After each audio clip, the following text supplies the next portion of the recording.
We can open it now. Okay, I'll call this meeting to order, and for the benefit of the people that I think Jeff maybe and the newspaper people here, I'll introduce these people again. This is Steve Aquario, the Executive Director of NISAC, and his assistant, Patrick Cummings. And we're going to be doing a presentation here. They've been doing a lot of research on our charter and many, many hours. I talked to Steve the other day on the phone, and I think he's probably put a lot more hours than maybe he really should. But anyway, he's been doing a lot of work for us and helping us, and he's going to do a presentation here explaining what they found in our charter and the changes. Keep in mind these changes he's talking about that maybe should be made. He's not telling you have to or you do or you don't. You know, he's just there's suggestions. Am I right? That's correct. And it's our responsibility eventually to make any changes we want to that charter or whatever we think is necessary. So, but they have gone through, like I said, both attorneys, if I'm correct, and we have Gov't here, another attorney, so we got 3 attorneys here looking at it. So Would be a bad thing. well, I mean, Too many lawyers. and I would ask Doug, is there any of the supervisor, if you want to, I guess you want to chime in while you're going through this, is that correct? If you got questions? Please. Okay, so I ask anybody here that got a question or if we're going through this, if they would just chime in and ask the questions, and because I think we want to try to understand this as best we can. But with that said, like I said, we don't want to throw any baseballs at Steve. He's not the man. He's just doing what we ask him to do and pointing out what they found in our charter after research. So anyway, we'll turn it over to you, fellas. And Okay. Thank you. Thanks for having us back. It's good to see Doug, who I enjoy seeing over the years. Wonderful attorney representing your board. And these are some difficult years we've been going through in the counties. And I again applaud you for coming here this evening, for taking the time to understand the charter a little better and to make modifications where necessary. So what I wanted to show you here a little bit is, before we get into the actual charter, just a visual of what your government looks like as far as the budget. Our finance guy did this for us in the office. So we looked at how your budget gets prepared, and this is just a summary because it's important for you to understand how your government, it might not be very different than what you do today. So first quarter of the fiscal year is dominated by reviewing the results of the just concluded fiscal year. This would be for 2014. Your second quarter begins the process of looking forward to the next budget, making adjustments to the multi-year capital plan. Your third quarter is dominated by the budget development for the ensuing year, your budget release, your internal legislative review, and then ultimately in your fourth quarter, providing for the public hearing, the final adoption, with budget activity targeted for wrap up by the end of October. So this is what your charter has in place right now. Go ahead, Patrick. This is just another visual of that. You want to go back to what the conflict is? Go ahead, yeah, please. Okay, the conflict is in the first quarter. By state law, the AUD has to be in within 60 days. And but you can also get one 60-day extension, and that's what we do. So we never know how we finish the year until May 1st. And I know that in the charter, it talks about presenting to the full board what the condition of the county is. We'll never have, we don't currently have, and I don't foresee us under the current system being able to comply with that part of the charter. So the first quarter is wrong. Second quarter, I guess those are charter issues, but Okay. when we start off late on the first one, it'll kick all the rest of them on a sequence. Great. Okay, so we have to pick that up as we go through that. We did make a number of suggestions throughout your budget process. When we get into the actual charter in a few minutes, we got to remember to bring that point back up. Yeah, because part of the reason is that social services and public health won't have their final numbers until sometime early March. So by the time they get included in the books, and by the time it gets closed, we're at the end of April. So we always have that first 120 days. Okay. Well, just another schematic of it all. You can see the quarters, the breakdown here. And we'll leave this for the benefit of the, assuming there's no changes for the rest of this year, but the benefit of your next board, your county executive will see how the process works here. I'm not going to go through this, but it's just another complicated way of looking at things. And then that was it. I have another, Patrick, if you could pull up the actual charter now. Sure. I have another timeline here, which I printed out all of the relevant dates. And what I'll do is I'll leave this with Larry. All the relevant dates, important dates in the charter. It could be a handout for the board. It starts with March 1st and ends with October 31st. March 1st being the annual report of the county fiscal condition by the county executive, and then the last date, October 31st, the county legislature consideration of any overrides of the county exec's veto. But it's a good pullout here, Larry. I'll leave that with you here, Larry, of all the relevant dates from your current charter. So let's get to the business that you asked us to come here and talk about, and that is two purposes. One, what are some of the issues in the charter that you see, Steve, as we look to next steps for the county? And we've done that here, and we're going to walk through it. It's going to take a little while because it just will. And then we had a suggestion for you, and that is that this county does not adopt an administrative code for the rest of this year. I don't see it necessary. If you have county law, municipal home rule law, and a charter, no need for an administrative code. It's redundant at this point. With a county of this size, it's not necessary to do it. So with that said, we'll get into some of the suggestions we have with the charter. So let's start in the term. If you have your charter in front of you, anybody have a copy of the charter? We're going to work right from that. This is your actual charter. So here we start with a discussion, and we have an action point, meaning action for you to consider, for the county attorney to consider on your behalf, and for the board to consider on its own. The first thing we're going to say here is the intent of the charter is to have term limits. We all agree with that, right? Mm-hmm. Okay. It's 4 3-year terms. Section A of the charter enables the legislator to run for a new 4-year term, provided there's a break of 3 years in between. Okay? If you read that, that's kind of what A says. If there's a break in between, you could run again. This section seems to apply to the legislative district in which he or she occupies. And we talked about this at our last meeting, those of you that were with us. We thought about that, yeah, that would seem to apply to the legislative district. Now, what if that person moves to a different district? It would seem to me that person would be eligible to run for another 4 3-year terms. But we want to make sure that that's clear in your charter. But B, when we look at B, it appears that B at first glance to be inconsistent with Section A and limits the legislator to only 4 3-year terms.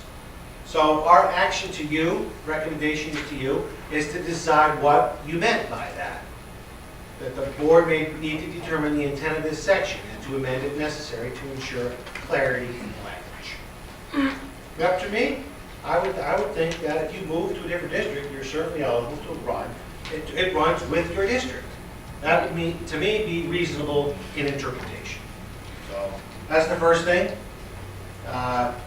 We'll just keep moving through, Larry, okay? That's great. We're going to keep moving through, and you guys will have all this. We'll give this to you on the disc, so you can print this out from the county attorney for Doug and the board, and you can decide later on what you want to do. Clerk of the Legislature, Section 2.06. This section establishes a 3-year term for the clerk. I don't know if you meant to do that. If this was not your intent, the clerk is usually appointed at the organizational meeting. Just like the chairman is selected and the officers of the board. If you meant that to be a 3-year term, then that's a 3-year term. Okay? Why would you suggest different? There's terms with the legislature. Most counties, it doesn't work like that. They don't do it? No. You just Wouldn't don't make do more it. sense. Your current board doesn't do that. Like the organizational. Your current board, But it's an option for under the Board of Supervisors. It's an option. it's an option, but this is Well, in we've the never- charter now, and you've locked it in there. Right. You currently don't do that. Well, what we currently do is, it works at the will of at the pleasure of the board. Correct. That's what most counties do, right? We're not giving an opinion on it, we just want to make sure that you know. Yeah, but I'm not reappointed every January. No, because you work at the pleasure. They could turn around tomorrow and say, they're appointing somebody else and you're gone. So the thing is with this one, is that they actually guaranteed the person a 3-year term. That's correct. It's a contract, you're saying. Okay. Moving along. Okay, we're now, Patrick, go to the chief executive. This is the county executive here. This is the growing pains of the county, if you will. You have to ask that? I don't think so, Patrick. No. Yeah, okay. No, we're, Okay, so this is what the government is transitioning to, from a traditional form of government, the Board of Supervisors, which was, since our existence, this is how we came into being, we had a Board of Supervisors. Then slowly over time, starting in the 50s or so, the county started to transition to, some of them, to a county executive. Montgomery being the last county to do this, creating the office of the county executive. So, Patrick, could you scroll up a little bit? I just want to see where I am here. Okay, so here we're talking about the term and the qualifications in the first section, 3.01. Scroll down. Now, the language says that the county executive cannot receive a salary increase during his term. Okay? It's fairly consistent with your current operations. But this is a 4-year term. And I just wanted to put it out there that the reality of the position really ever getting a salary increase in 12 years is probably next to nothing. Because guess when the person has to put a salary increase up? Before they run for reelection. In the 4th year. And the person would be reluctant to do that. And so I don't know if that's necessarily fair.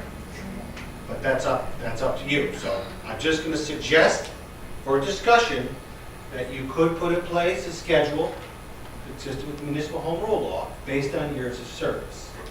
The person was here 2, 3, 4, 5, 6, 7, 8 years. You could enable some scheduled increase consistent with the Board of Supervisors increase or the county employees. That's up to you. That's the discussion piece. we've been doing that in the city, and it apparently will work. It has to be before the term. Correct. It has to be in place now before the It's person's before the elected. controller, and it was for the mayor. And That's over a right. period of years, it apparently is working. I There's a suggest reason you for do that. this. I really do. I don't think it's fair to put somebody in that position and for 4, 8, 12 years, whatever it is, that person is basically locked in Right. to whatever salary you set in the year 2000. You're going to do it this year. You're going to do it in a few It's already done. weeks. But that's up to the board. The salary. What about reducing the salary? Yes. You can't reduce it while he's in office. Right, She's in office. but you can you reduce it the next time? No, everybody. Because that was discussed many times in the city. I guess They were it's gonna not go during back. his term. Or her term. So you can. I don't know the answer to that. I got to research that. I'm not going to give you an answer on that. But the language, the law reads right now, you can't reduce it during his or her term of office. So I'm going to stay on that point. All right, so we'll leave that for your consideration. Yep. Now, the next one here are the powers and duties. A, execute and enforce. Your charter says the county executive shall execute and enforce all laws and resolutions of the legislature. To me, I don't know if that's exactly what it meant. I would suggest that you say that execute and enforce all laws and resolutions of which he or she approves or is overridden by the legislature. Because he or she has the right of veto. Right. And so when you read A on its face, you're saying to this executive, you got to do everything we say. And I don't know if that's what you do. But we have that in there for a discussion and an action piece. Moving along, under powers and duties. Under C here, this is the transitional issue between what you have now, the Board of Supervisors, and the transition to the county executive. You're setting up an executive branch of government, something that you're not used to doing. You now have a bifurcated system here. You're going to have an executive and you're going to have a legislature, 2 forms of government. Your charter makes it clear that the chief budget officer of this county will be the county executive. But as we go through here in a few minutes, my discussion here, our discussion here is we need some direction from you as to the budget preparation and the presentation to the board. And we talked about this at our last meeting. We think we've come up with a better way of doing it, but we bring it up for your consideration. Moving along, we'll catch up back with the budget preparation. There's more on that later. Yep. Okay, F. Your language presently says, county executive can appoint without confirmation of the legislature to serve at his or her pleasure, assistants and employees of this office, as may be authorized by the legislature. I don't know if that's exactly what it should read. Typically, this would say, subject to available appropriation.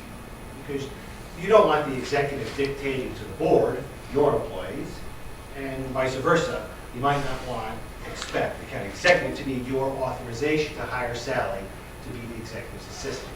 So I think it's subject to available appropriation. You control the purse strings at the board. Move along, Patrick. All right, so here we are, executive actions on resolutions. 3.04A and 3.04B deal with resolutions and local laws. The current charter separates the process with resolutions and local laws. I think you should streamline the process and do them together. So here's what, currently under resolutions, you have, okay, blah, blah, the legislation shall be submitted to the county executive for his or her action within 5 days of passage, and within 10 days thereafter, the county executive has to act. That's pretty straightforward. So what I think you should do is right up in that first line there, every resolution, and insert the words "and local laws." That would be the process. If you go to B, here's B, you set up a whole new public hearing process on local laws. That within 5 days it gets transmitted, then he has 20 days to hold a public notice, and then another 25 days to have a public hearing and approval, all this stuff is not necessary. Most counties, you just do the straightforward, he's got to sign or veto it, within 10 days it goes back to you for the override. You don't need to have 2 hearings on a local law, you have one already with the legislature. So requiring a dual hearing here, we think is much cleaner to do it one. Question, if this was copied from another county, how is that county functioning? Does anybody check? It's Putnam. But, you know, right, we're going to check with that. Actually, I'm going to bring in the longtime 25-year county executive to speak to you, to the new board, because he's retired now. He said he'd come up and talk to you, Thanks. based on the old charter here. We will look, Patrick and I meant to call him and ask him about that, but most counties don't do this. It's an unusual thing to find out. All right, Patrick, let's keep moving along. For the treasurer, that's supposed to be in red, Oh, sorry, yeah. discussion. We want to clarify with you, it got a little confusing in A, when that person will be elected. You know Sean is in office right now. The county treasurer shall be elected from the county at large beginning in 2015. What does that mean? Well, we thought it meant that that election will take place in November of 15 for a first 4-year term starting in January of 16. Is that correct? See? We didn't know. So when Patrick and I looked at this, we both thought it said that. So we have to understand what that means. When does that person run for office? 2015, it could be the next election. Right. If nothing happened. Just right now, let's say, when does the current treasurer's position? December of 15 expires. It's true. November 15? He or she has to run November 15. Right. Right. His term Okay, is up. just want to make sure, because you want to make sure. You could read it multiple different You ways. read it multiple ways. Okay, let's move along.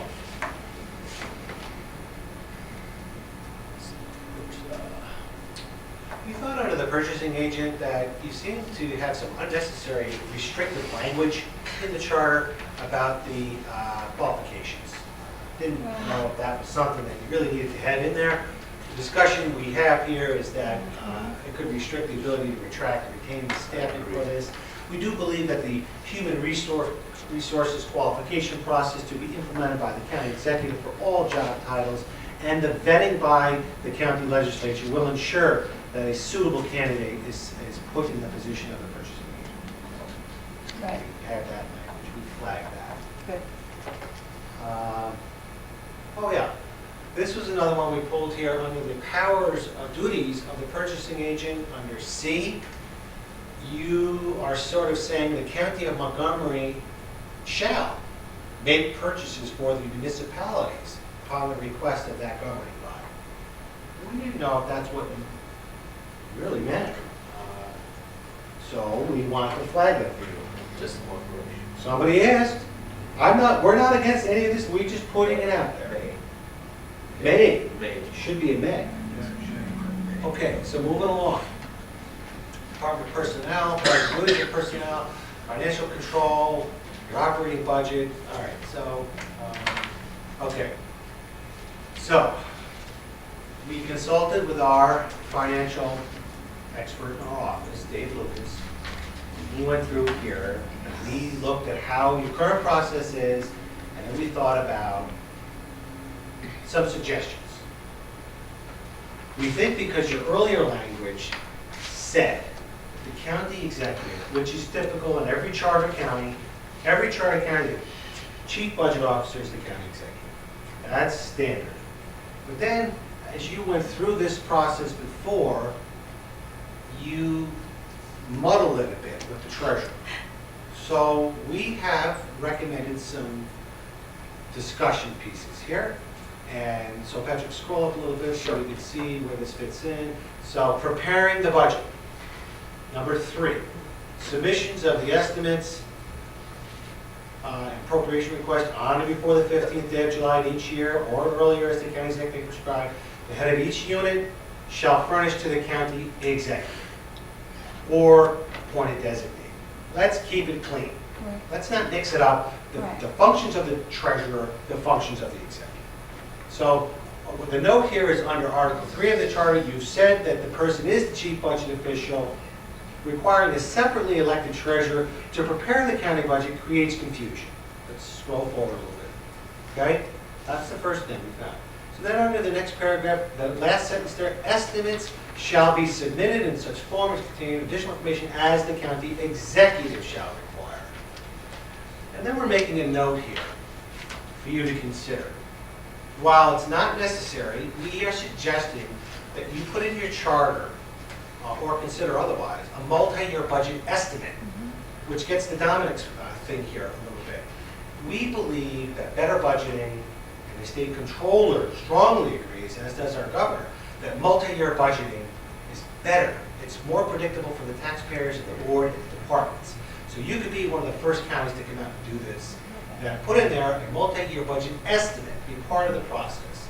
It does appear, as it's currently written, that your county executive could ask for multi-year budget projections, but putting it in your charter, I think would really make a statement to the people of Montgomery County. They can really look out for the long-term financial fluctuations of revenue and expenditures of the county. 4, reviewing the requests of the department. Again, we're saying the executive. Typically, it's not the executive, it's his or her budget official. Budget director. The county executive or the designee here will put in there. Can you scroll up to the Patrick? Sorry. Yep. So there's the change, or designee, upon receipt. 5, the tentative county budget. Just upon completion of the review and the investigation of the estimates, the county executive or the designee shall prepare the tentative budget. This is how it should work. The tentative budget is then filed with the legislature, and then there's a typo in the budget. They're under B. That section does not exist in your charter. 704A2C does not exist. So that's just, should not be in there. So here, that's then under the note there, a further budget integrity measure though, we think the treasurer should be, or could be, involved on the tentative budget and the department budget estimates and projections and other pertinent data related to the, could be provided to the county treasurer. Okay. The tentative budget shall include, without modification by the executive, such line item appropriation request or the legislature. We thought that was a little unusual. Hold on, Patrick, just talk a little bit about that. So we added some language here, deemed reasonable and necessary for the operation and efficient functioning of the legislature. Under the note there, as drafted, without modification, that clause could allow for the unlimited amount of appropriation authority to be granted to the legislature with no ability by the executive to control costs. The section should clarify that the legislature has the authority to submit its own budget necessary for it to perform its duties and responsibilities efficiently and effectively, rather than the current wording, so, which could be subject to overly broad interpretation. So that was something that we flagged. Remember, we serve both masters at the Association of Counties. We serve the county executives and we serve the boards. So we're very fair of both sides. Here again, you see there, the budget request shall be submitted to the executive in writing. Submission to the legislature, the equivalent legislature, after receipt of the county executive. There is that section again, does not exist in your charter, 7.04, 5B, a different citation that's not in your charter. So that needs to come out. 2B2, preliminary review. The executive and the designated appointee shall meet with the Budget and Finance Committee of the legislature within 5 days. County executive and the designated. See, we're just putting in the executive and not involving the treasurer in this capacity. Keep scrolling down, Patrick. Appropriation resolution. We flagged this. We found it not to be necessary. When you enact your budget right now, do you do it 2 ways? Do you just adopt the budget?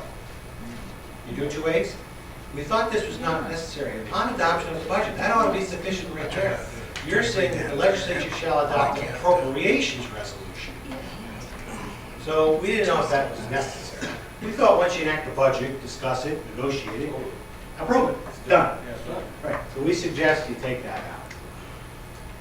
All right, I think that last one goes back to a section in county law that says the board shall adopt an appropriating resolution. Correct, that's what it means. When you adopt the budget, it's an appropriating resolution. We've never done it. Correct. The budget is an appropriating resolution, and I'll make it correct. That's a good So, All right, 704, your capital program and capital budget. Preliminary review by your department. We didn't know if you need to put the department in the charter explicitly. Including a specific department may limit your ability to consolidate the functions or other departments in the future if it's deemed more efficient. Most counties do not have an economic development department that contract out with the IDA or economic development not-for-profit agencies within the county. But that's just a flag, but a lot of counties are changing their face of county government these days, and tourism departments merged with aging, a lot of flexibility in structuring governments. Here, you have it listed in your charter. We're not suggesting you take it out, but when you put it in there and then you bring that department back and you make it part of the capital review process in your charter. Keep scrolling through, Patrick. We added here in section 3. are we going to discuss that, or we're going to go back to Please, that? jump. No, jump in I want to hear what your thought was. Let's go back up, Patrick. Scroll up to the top where the department actually exists. So keep going. Yeah, let's look at the department itself. When I first saw the charter, I thought that you should strike the whole section on the department. 5F, thank you. I thought you should strike it. I didn't. think it You was should strike necessary. what? In there. It doesn't mean your government is going to eliminate it by any means. Right. In fact, it's one of your most important departments. Right. But if it's not mandated, why mandate it upon yourself? And that was my initial thought. Our initial thought. Patrick and I. Yeah. Then we sort of figured, because you include tourism and planning in there too. So we thought that you're not doing away with the function. You're just not listing in the charter, but we didn't make that suggestion. So scroll down carefully, Patrick, to where we were. So we left all that in there. We didn't make any changes to it. And then we saw it appear again in your capital review process. And then we started second guessing each other. And we talked to our finance guy in the office who's an expert in this, and he's the one kind of, he's thinking about it too. Why do we want to lock that in there? And so we just put that to your attention. It's not taking anyone's job away. The person is not losing his or her position. It's just most counties now, I think it's probably 2/3 of the counties work outside the county government to do economic development for the county, in the county. County planning is internal. Tourism is a mix. Most counties use a TPA, outside tourism promotion agency. So, all right, so so here, we do include, we think it's a good idea that in this section that there shall be a capital projects committee, executive, the chairman. We put in here the county treasurer. We thought it would be a good submission to this one as part of that committee. Preparation of the capital program, the capital budget. We like what you all did in here, but then we just make sure the county executive prepares the capital program. That makes much more sense. And present it to the legislature as a committee. Supplemental appropriations, transfer of appropriations, and reduction of appropriations. You have three categories here that deal with revenues received from sources that were not anticipated, revenues received from anticipated sources in excess of the budget, and then unappropriated cash surplus. We thought a good section in here might need to be clarified to ensure the legislature just can't spend that money out of those three buckets any way that they want without the approval of the executive. Thought that should be. Because when you go back to those three, Go back up, that should be good. all right, you see what that last one says? What's the middle word? Cash. Cash. Do we ever wonder, you know what I mean? John, when we talk about, and they'll hear it pretty soon, when you find out that your fund balance increased, but your cash decreased over from last year to this year, or the year before to last year, you know what I mean? We appropriate unappropriated fund balance. We don't know if it's cash or it's IOUs. See, and in the charter, it's stuck to doing an analysis that I have not seen in 15 years, even though I know it's required. Because that's the only part that you really can appropriate is that cash portion of the unappropriated surplus. You know what I mean? We make no effort to determine what is the cash portion of that surplus, and we never have. So perhaps in the clarifying language, you could define that subject to the treasurer, the treasurer can have a role in that. Well, the thing is, that's an interesting concept that we never practiced.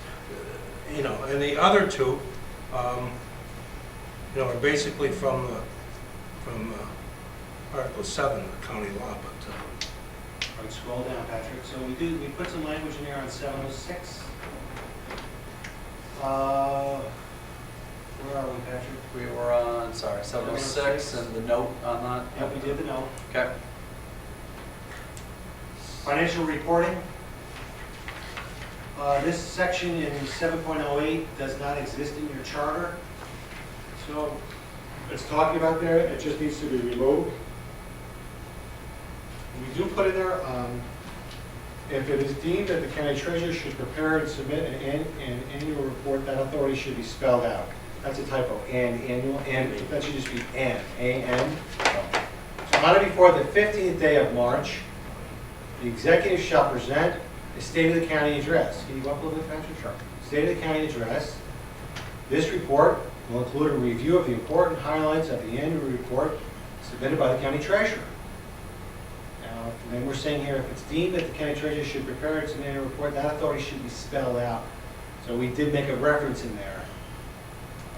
If you want that to be there, we should say, the county treasurer should send in highlights that the treasurer feels are relevant to the state of the county address. Well, the only thing that I brought up earlier was that we won't receive that report until April 30th, May 1st. Which is why, Dominic, many counties don't do their state of the county addresses until May, Remember, Patrick, they're really late in the year. They are. They're not January, February, March. They do wait, county execs.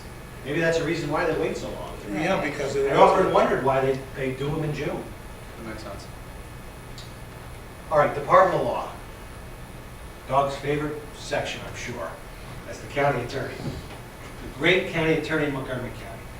We think it's a little strange how the current charter spelled it out. Could it work? Yes. But right now, you kind of put the attorney in a difficult position. Let's go back up to the top. Sure. Let's review what the charter says. So, county attorney shall be appointed by the executive subject to your confirmation. We talked about this the last 2 meetings that we had of this committee. Subject to the confirmation of the legislature. Okay, that's pretty standard language. That's good language. Good checks and balances. Okay? The check is the executive appoints, the balance is the legislature confirms. There is a role, check and a balance. At the time of appointment, throughout the term, he's licensed or she is licensed, appointed legal experience. County attorney may be removed by the executive. That's unusual language. And in my recommendation, unworkable language. By the legislature. May be removed by the legislature. May be removed by his or her boss, if you will. But you got to get 2/3 vote of the legislature. That's a little unusual. Then it goes on to say, and with that scenario, and the legislature, by the way, can take him or her out of there anytime they want with 2/3 vote. I think that's unworkable and an unfair position to put the county attorney in. And most counties, with the county, in fact, all of them, maybe with the exception of this one county here that this language was drafted from, the county attorney serves at the pleasure of the executive. At all times, that attorney, the client of the attorney is the county. We make that clear in another thing here. The charter should provide the protocol to which the county attorney follows in cases where the executive and the legislature give a conflicting direction to the county attorney. This charter protocol will help avoid litigation trying to answer the question of whose direction does the county attorney follow, when it can be reasonably be argued both conflicting directives could benefit the county. In other words, what the legislature says could be in the best interest of the county, and what the executive says could be in the best interest of the county. Happens all the time. Remember, we work with both sets of people across the state. We deal with this. I've been dealing with this for 25 years. In most counties, we see it's the executive to which the attorney follows, and if need be, the legislature can appropriate and hire outside counsel. That's how it works. Scroll down a little bit, Patrick. I just want to go here. So the action we want to suggest here, he or she shall be directly responsible to and serve the pleasure of the executive. But if you go down to the county powers here, we want to just, before we go to discussion here, Do you want to go to the conflicts? yeah, we want to bring up the conflict thing here, because our committee here, your committee talked about this before. We're saying here, whatever the interests of the county executive and the legislature are inconsistent, the county attorney shall represent the interest, here's the change that I'm recommending, of the county. I strongly believe the county attorney represents the county. Let it play out. The county attorneys are sophisticated professionals. They know where a conflict exists. They will come to the executive and say, we got a conflict, I got a conflict with the board, with the executive. So I'll stop there and go to the question. Question and comment. And we'll talk about reality of the real world. And I'm going back to things that I experienced in the city of Amsterdam for over 30 years. And I'll use the engineer who was sort of like this. Can they really be independent if you had a chief executive who suddenly decided he didn't give to whatever, what happened, and says you're going to do what I say or you're going to lose your job tomorrow? Now, is that the way we really should be running the county? Can he really be independent? I'm an attorney. I strongly believe